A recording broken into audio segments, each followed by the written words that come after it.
अस्सलाम वालेकुम dear student.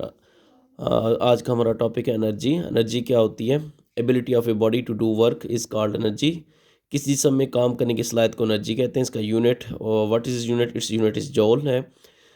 बगैर एनर्जी कोई भी काम हम नहीं कर सकते। हर काम के लिए क्या है, हम एनर्जी की ज़रूरत है। फिज़िक्स में ख़ास तौर पर इसकी बड़ी अहमियत है। ये नेसेसरी होता है टू डू एनी परफॉर्मेंस। कोई भी कारकर्दगी करें, कोई भी वर्क करें, इसके लिए ज़रूरी है। एग्जाम्पल आपके सामने एक फिगर में दिखाई गई है। फर्स्ट कि हमारे पास एक वाटर रिजर्वायर है, ये डैम है पानी में। जब पानी को क्या किया जाता है, बहुत ज़्यादा बुलंदी से नीचे गिराया जाता है, तो वो पानी नीचे आता है और वो एनर्जी देता है टरबाइन को। और टरबाइन क्या होते हैं, पावर प्लांट्स होते हैं, और वो टरबाइन क्या करते हैं, इस एनर्जी को, मैकेनिकल एनर्जी को इलेक्ट्रिकल एनर्जी में कन्वर्ट करते हैं। ये एक डायग्राम से आपको यानी कि इसकी एनर्जी की इंपॉर्टेंस के बारे में बताया गया है। Energy can not be destroyed but it can be converted into other form of energy. Energy को हम, इसकी खास बात ये है कि हम डिस्ट्रॉय नहीं कर सकते। बहरहाल ये इसकी दूसरी अशकाल में तब्दील कर सकते हैं। वन फॉर्म ऑफ एनर्जी में अगर इंक्रीज़ होती है, अगर एक तो दूसरी किस्म की एनर्जी में क्या आती है, कमी आती है। ठीक है। और मेजर फॉर्म्स ऑफ एनर्जी क्या हैं? हीट है, लाइट है, साउंड है, काइनेटिक एनर्जी है, पोटेंशियल एनर्जी है, और न्यूक्लियर एनर्जी है, और केमिकल एनर्जी है। हीट एनर्जी क्या है? इसकी बड़ी अहमियत है। सूरज की हीट से ये देखें दुनिया का दरमदर चल रहा है। इससे क्या हो रहा है, फसलें पकती हैं, फल वगैरह ये पकते हैं, ये वगैरह। और लाइट की बहुत ज़्यादा अहमियत है। इससे देखें पौधे फोटोसिंथेसिस में लाइट को इस्तेमाल करते हैं, जिससे वो अपनी खुराक बनाते हैं। अगर लाइट ख़त्म हो जाए तो दुनिया का निज़ाम धर्मबदल हो जाएगा। और what is sound? Sound is also kind of energy which is produce from a vibrating body. Sound क्या है? एनर्जी की किस्म है जो कि किसी मुर्तज़ जिस्म से पैदा होती है। आवाज़ की फिर अक़साम है। ये आवाज़ की लाउडनेस है, पिच है, इसकी क्वालिटी है, सारा कुछ हम साउंड की इस यानी कि टाइप में डिस्कस करते हैं।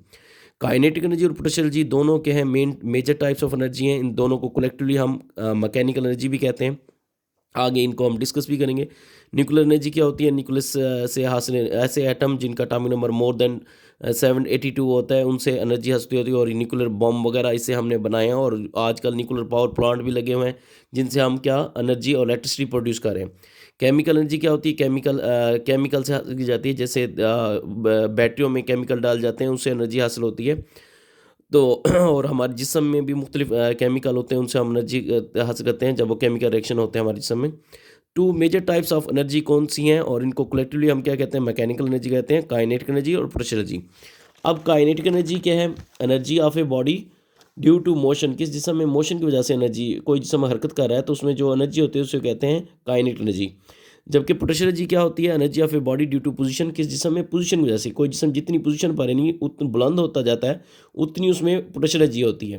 अब पोटेंशियल एनर्जी मैंने यहाँ पर नहीं लिखी हुई, लेकिन दो अक़साम आपको बताता चलूँ। दो किस्म की होती हैं, ग्रेविटेशन पोटेंशियल एनर्जी और इलास्टिक पोटेंशियल एनर्जी। अब हम काइनेटिक एनर्जी को ड्राइव कर रहे हैं कि काइनेटिक एनर्जी की इक्वेशन किस तरह से हमने अखज़ करनी है, उसका फार्मूला कैसे निकाला गया है। फ़र्ज़ करें ये एक फ़िगर की मदद से आपको समझाया गया है। एक एम मास का जिस्म है, वो इनिशियल वेलोसिटी वी आई बराबर वी से हरकत कर रहा है, ए पॉइंट पर है। टी इंटरवल ऑफ टाइम में वो बॉडी बी पर पहुंच जाता है, और उसकी वेलोसिटी वी एफ हो जाती है, और वो एस डिस्टेंस कवर करता है। एक अपोजिट फोर्स अमल करती है, और जिस्म यहाँ पर रुक जाता है, जिसकी उसकी फाइनल वेलोसिटी क्या हो जाती है? ज़ीरो हो जाती है। ये सारी उसकी मैंने स्टेटमेंट लिखी है, जो तस्वीर मैंने बनाई है। इसके बाद गिवन डेटा हमारे पास क्या आ गया? वी आई क्या था? बराबर ज़ीरो था। और डिस्टेंस उसने कितना कवर किया? एस के है। वी एफ ज़ीरो होगी क्योंकि उस पर अपोजिट फोर्स लगेगी। और उसमें रिटार्डेशन, डिसलेशन और नेगेटिव एक्सीडेंट पैदा हुआ, माइनस एफ ओवर एम। तो according to third equation of motion क्या होती है? Third equation, two S is equal to V F square minus V I square. Two multiply A की वैल्यू हमारे पास क्या थी? Minus F over M multiply S. V F क्योंकि zero था हमने जीरो लिखा, माइनस वी आई बराबर क्या था? वी था, तो हमने क्या लिखा? V square. ये हो गया two minus two F multiply S बटा एम, और इस तरफ माइनस वी स्केयर। माइनस से माइनस क्या हो गया? कैंसिल हो गया। Two F multiply S over M is equal to V square. अब एफ मल्टीप्लाई एस इधर रहने देते हैं, टू मल्टीप्लाई हो रहा है, इस तरफ जाके क्या हो जाएगा? डिवाइड हो जाएगा। एम इधर डिवाइड हो रहा है, इस तरफ जाके मल्टीप्लाई हो जाएगा। F multiply S is equal to क्या हो गया? M V square over two. जहाँ कुछ ना हो वन होता है, one by two M V square. हम जानते हैं कि वर्क का फार्मूला क्या होता है? F multiply S. तो एफ मल्टीप्लाई एस की जगह पर हमने क्या लिखा? वर्क। और वर्क का फार्मूला क्या आया? One by two M V square. Dear students, यहाँ पर देखें वर्क जो हुआ है जिस्म की हरकत की वजह से हुआ है, इसलिए हम कह सकते हैं कि work is equal to kinetic energy. K stand for kinetic, E stand for energy, और is equal to half M V square. Hence kinetic energy का फार्मूला क्या हो गया? One by two M V square. अब energy की एक किस्म दूसरी किस्म में तब्दील हो सकती है, इसको हम कहते हैं इंटर कन्वर्जन ऑफ एनर्जी। इसको मैं एक फ्लो चार्ट से समझाने की कोशिश कर रहा हूँ।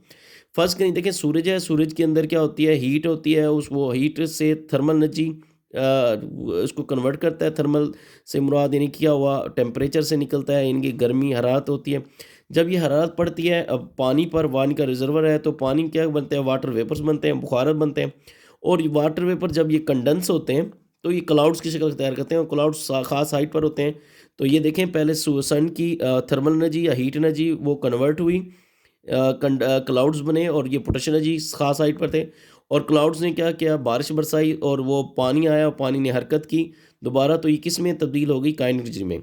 यहाँ से देखें, हीट एनर्जी तब्दील हुई पोटेंशियल एनर्जी में, और पोटेंशियल तब्दील हुई काइनेटिक एनर्जी में। यानी हम कह सकते हैं one form of energy can change into another form of energy. अब लॉ ऑफ कंजर्वेशन एनर्जी क्या होता है, energy can neither be destroyed not created. Energy को ना ही हम क्या कर सकते हैं, तबाह कर सकते हैं, ख़त्म कर सकते हैं, उसको ना ही बना सकते हैं। But one form of energy can be converted into another form of energy. लेकिन एनर्जी की दूसरी किस्म, एक किस्म दूसरी किस्म में तब्दील हो सकती है, लेकिन टोटल अमाउंट ऑफ एनर्जी किसी जगह पर क्या रहती है, कांस्टेंट रहती है। तो आज का लिए लेक्चर था हमारा एनर्जी के बारे में, एनर्जी की टाइप्स के बारे में था, और एनर्जी की यूजेस के बारे में था। उम्मीद करते हैं आपको समझ आ गई। अगर कोई चीज़ आपको समझ नहीं तो आप दोबारा भी पूछ सकते हैं जी।